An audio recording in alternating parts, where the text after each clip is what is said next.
Hi, everybody. Welcome to the Pagan Show, where I am talking about all of the community. A little bit, I will have a interview with Mary Hawk, Queen of Swords, and rising member of our community who has earned a great deal of respect for a very long, hard road she has been on. There's a lot of things you don't know about Mary, but today I'm going to give a bit of a testimonial before this to give you more of an introduction from my point of view. And one of the strongest things about Mary Hawk, Reverend Mary Hawk, is that she loves to get her hands dirty with actual activities. She's been the leader of Nashville Pagan Pride for 12 years, along with Lucy, who I adore too, Lucia Jamison. Those two of them have done an amazing job to do one of the very best pagan prides. First weekend of October, every Saturday, first Saturday of October this year too. And they'll be opening up the vending. They always sell out all the vendor work. They always make a great situation. They actually are a role model on how to handle attacks on pagans during events. They've done all of that. They're a role model of all of that. And it's not just enough that she's done this. She's been. We'll talk about her media pieces right now, but I want to make sure that we understand. A lot of times we see men get a lot of credit for things that women do not. This is one of those events. A lot of people around don't give Mary more credit of how she works with us. Um, she's been working with me for years, and it's a very interesting situation. She went through a very, very tragic situation, which I could not understand. I mean, I told her I can't understand what you're feeling, but I will work through with you any way that you want those feelings to be worked on. Because there's a lot of things I can never feel. I learned this a lot when I worked on the south side of Chicago, and I was doing permaculture and urban farming. Steve was a great guy, and I found out one of the things, even with that advanced thing, I could not understand some of the things that were going on from a feeling point of view. From a physical point of view, I can understand. Remember, everybody's universe is different. We all live in these reality tunnels, and they taught me how to do this. Well, Mary, not only has she's run Pagan Pride, and people really haven't talked to her, she's going to be running the Nashville, the global, what do we call it? It's a global illustration this year, and she's going to attract people from all over the country. But she's also been running some of. She's been the digital press manager for the Karelian Nativist tradition. She's an officer of the Karelian Church Incorporated. Her and a lot of things that so she's been very much involved in media. She sells at events. She's Pagan World Congress. She co-chaired. There's a lot of things about Mary, and I wish I would have brought more of this into it. But she is such a humble person. It's very hard to get her to talk out about it. Plus, she's a numerologist. She's helping raise two grandchildren, two gorgeous grandchildren. She's dealing with things in her community. She's a fantastic ally and a very good friend. And I think women need to get more appreciated. I think that we do a terrible job appreciating women. And they go, Ed, you've been involved with this. Are you saying I have had women behind me for the biggest part of it? And I always try to give credit. I mean, one of my best people who worked with me was Marianne Kay, who did so much work with us. Um, Virginia Smith did a lot of work with us. We can go on and on and on. People won't remember her, but Joy Fry was a very early person there. So there's always been women around us. Lisa Tuitt, the third unspoken um, founder of Witch School, who went on to another life. We don't give these voices enough. So I need help figuring out how to give women's voices more amplification, more of ability to be heard. And today I'm going to do my interview with Mary Hawk. So I hope you enjoy this. And yes, send me a message. I really am serious about doing a better job talking with women.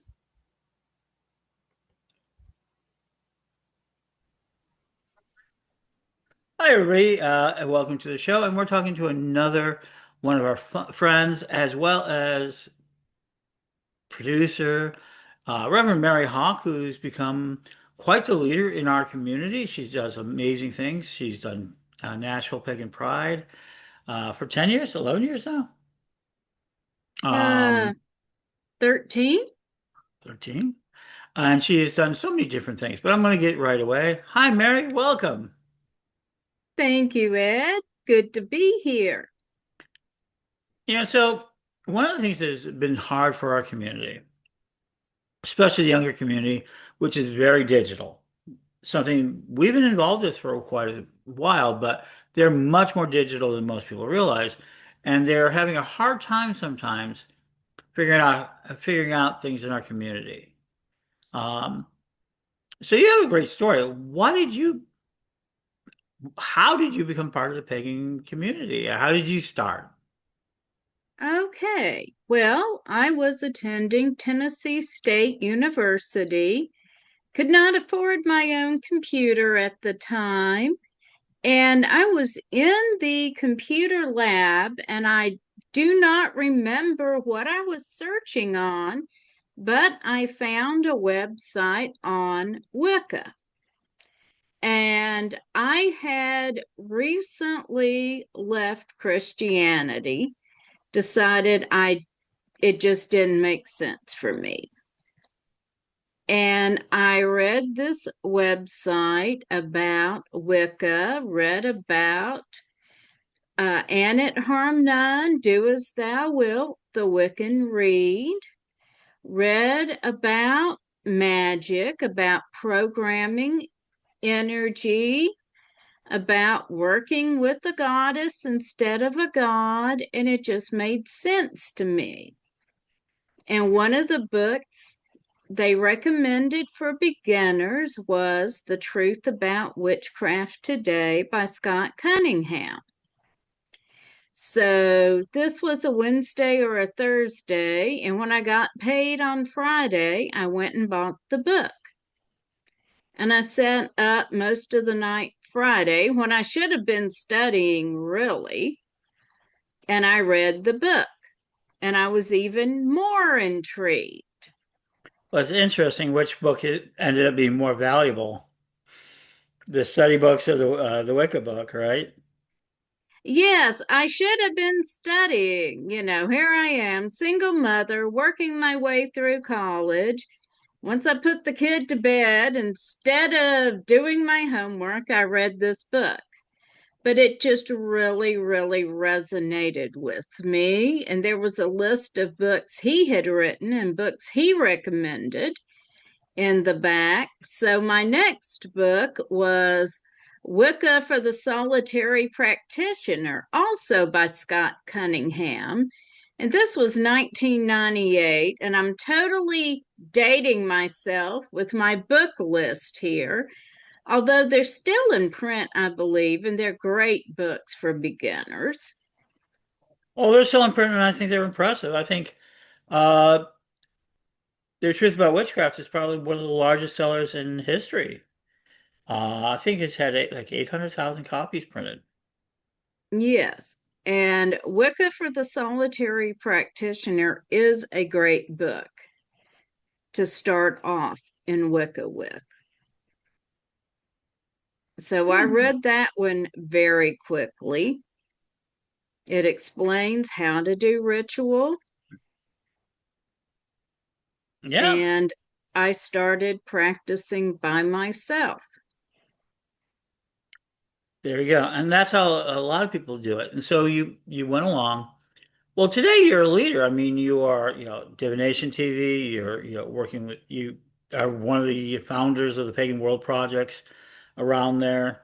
You're involved with the Correllian tradition and even holding the illustration come next year. So how did you bridge from studying alone to being involved? Well, and this was in Nashville, Tennessee. I graduated from Tennessee State University in 1999, and I moved to New England, where there is quite a bit of magical practice and Wicca, and I began connecting with community there. And then, unfortunately, I got laid off from my job in 2003 and wound up back in Nashville. But I began connecting with the community here. I joined a coven here. It was a very eclectic Wiccan coven. I started volunteering with Pagan Pride Day in 2004. Mm-hmm. Uh, And and slowly but surely you started to do things. You're also deeply involved in Corellian tradition. How did that yeah, happen? well, the first coven I was a part of fell apart. I then joined the North Wind tradition, which was founded by Grey Cat, who was an incredible teacher. She's now passed, but I highly respect her, and I have a North Wind first degree. And unfortunately, that coven wound up having some major issues due to one individual, and I wound up having to leave that coven. And I was looking for a way to further my studies, and I found Witch School online, which is the seminary of the Corellian tradition. And I took some of the free classes to be sure I was going to get my money's worth because I have Scottish ancestry and I don't jump right into anything before I spend money. And I had just decided that I would go ahead and join to pursue my first degree when you offered a lifetime membership to Yep, there was a server upgrade going on, so I joined. there you go. There And you go. and so from that you became involved and so tell me let's go ahead and talk about next year. You're going to do so you're taking on a big chunk. So you've been doing Pagan Pride, which is a tremendous and with your partner and My and partner in others. crime, Yeah. Lucy Jameson, yes. Yeah. Um, and also, you have a lot of long-term volunteer staff. I know your son-in-law helps, and a lot of others around you help. How have you held it together? I mean, a lot of pagan prides have failed. Um, you made it through Well, COVID. it started with just Lucy and I committing to making it happen and making it grow. We both had the vision that we were going to make this work. We had 300 people in attendance the first year we ran it. And when we took it over, it had been mismanaged. And I'll just say that. But we have worked to steadily grow it, advertise it, attract vendors. The first year, I was calling everybody I knew who did any kind of pagan artisan work. You make olds, you make jewelry. Will you please come vend at my event? And we are now getting vendors contacting us from word of mouth. You know, my friend vended at your event and had an amazing day. They said I have to vend next year. And our highest attendance has been 1,500 people. We're around generally 1,000, 1,200. And for the event, so.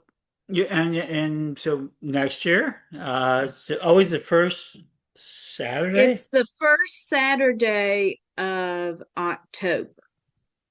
Okay. We stay steady there because we have many vendors who vend with us every year and presenters who come back every year, and that lets them plan their schedules accordingly. Um, so you just recently did another online event. You've been doing a lot of online events, and that was the Pagan World Congress. Yes, and that was amazing. Can you talk about that? Because that's a different type of leadership than, say, running a Pagan Pride. It is. We had presenters literally from around the world. We had people from South Africa, from Australia, from the Philippines. It was amazing. We had people discussing indigenous spirituality. We had people talking about how to manage conflict, how to grow your spirituality. It was just an amazing event, and we had thousands of views both during the weekend and then as we've run the videos afterwards. Absolutely. We're probably right around 500,000 across the board. Uh, 39 presentations, 37 presenters. It was an interesting thing. And what was your leadership role in that?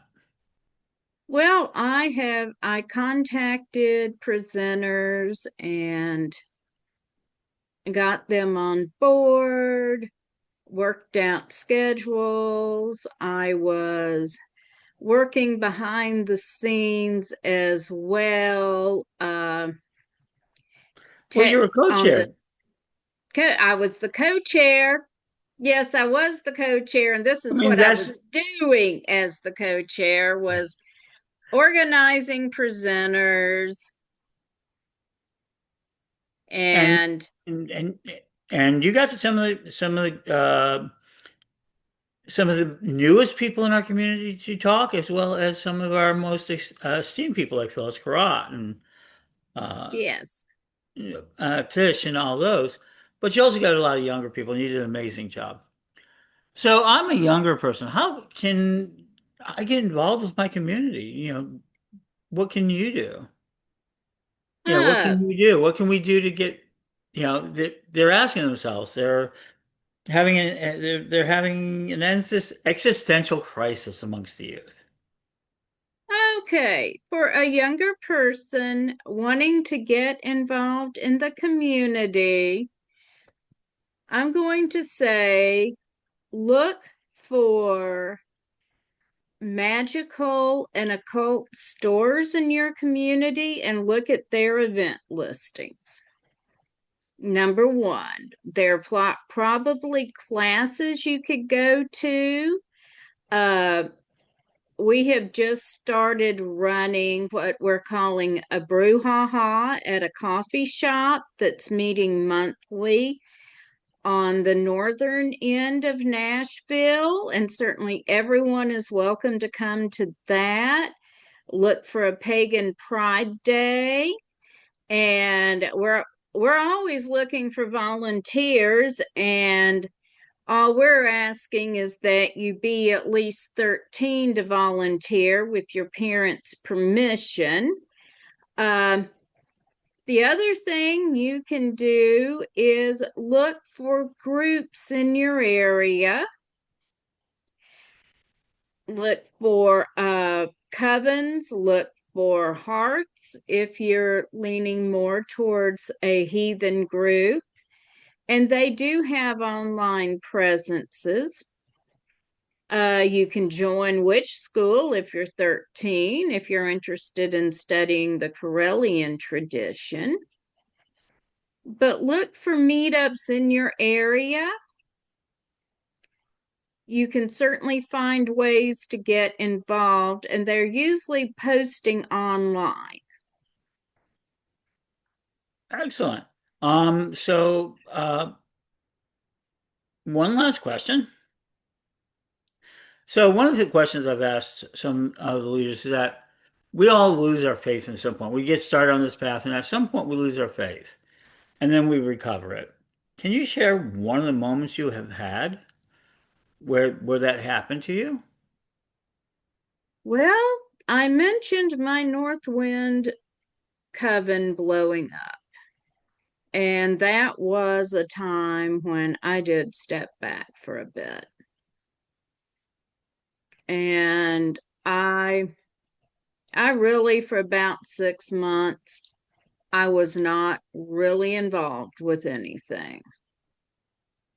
I was not going to events. I was not involved in, I was not doing a personal spiritual practice much at that point.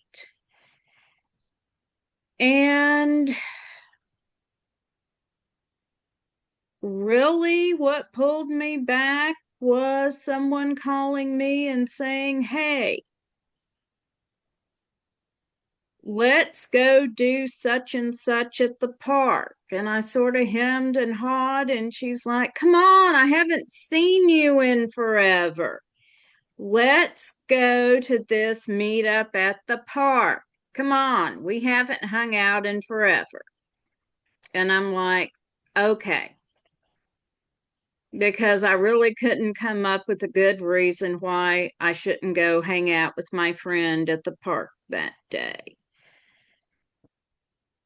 and go and do a public ritual, and that just being out with other pagans and participating in ritual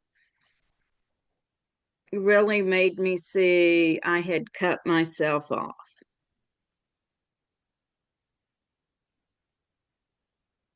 And and then, I needed to come back. so even if people have a negative experience, um, they can find ways to come back into the community. And I that mean, is one thing I will say. People are human beings. Uh, Groups will blow up and fall apart. Leaders are human beings and they have feet of clay and they'll make mistakes. And even if you get hurt one place, you need to move on and find another place. and there you go. So, what do you think 2026 is going to bring to you? Well, I am actually planning on spending some time this weekend working on what I'm going to be doing in 2026 and where I'm going to take Divination TV. There you go. So, I'm planning on revamping the website and adding more content, spending more time working on my book. So, exciting things are coming. There you go. Well, thank you, Mary. And of course, we're going to have Mary throughout this show, as we know, as we make our move to kind of help the community learn about itself. So thank you, Mary. And Mary's also a great numerologist. You can see her on every Thursday, or almost every Thursday, on Do Nation TV, on Facebook, on YouTube, and on the website donationtv.com. And so there you go. And if you are looking forward to it, if you're just getting, because this is, the year's just getting started, Mary can also help you out with an amazing numerology report of your life that can help you get there. If you believe the world is a simulation and an algorithm, Mary can help with your tried and true numerology. Blessing, folks, and we'll be back right after this. Thank you, Ed. And there we go. What a great interview. Again, I want to say I really want people to, to really, I find Mary fascinating. I find her a great person to work with. I find her important, and I think she's growing. And she has a whole lot of friends and networks she's built of this next generation that just is fascinating with fascinating women. And we're going to do more interviews with them. Today, look at the Wild Hunt. Wild Hunt has got a very interesting article. I think is very well written. I think it does speak well to what everything is saying. And yeah, it's all about AI. Now, I agree with it? No, I think we're now past that point, and I've never hit it, so I don't feel that bad about it. Um, because I know a lot of people don't like to use generative AI, and they're trying to blame generative AI for the big use of electricity and water. And the truth is, that's not true. It's not generative AI. That's how they're fueling it. What the big actions are is folding proteins, making molecules, huge databases where they're investigating macro solutions and macro oppression. I'm not going to tell you there's not dangers and there's not things that are happening. Um, but certainly there. But this article, very well written. I want to know what your thoughts are before I say anything. And tomorrow night, I will be back with a live show, and I am going to explain. Everybody's saying, "Okay, Ed, what's the plan? What's up? What are you trying to do?" And yeah, so we're going to do that tomorrow at 7 o'clock, and I hope you will. I hope you'll follow me then. And I'm looking very excited about all of this. All right. I will talk to you soon. Be back tomorrow. And things are moving along. So ask everybody, join Ed the Pagan Show for a year of amazing events.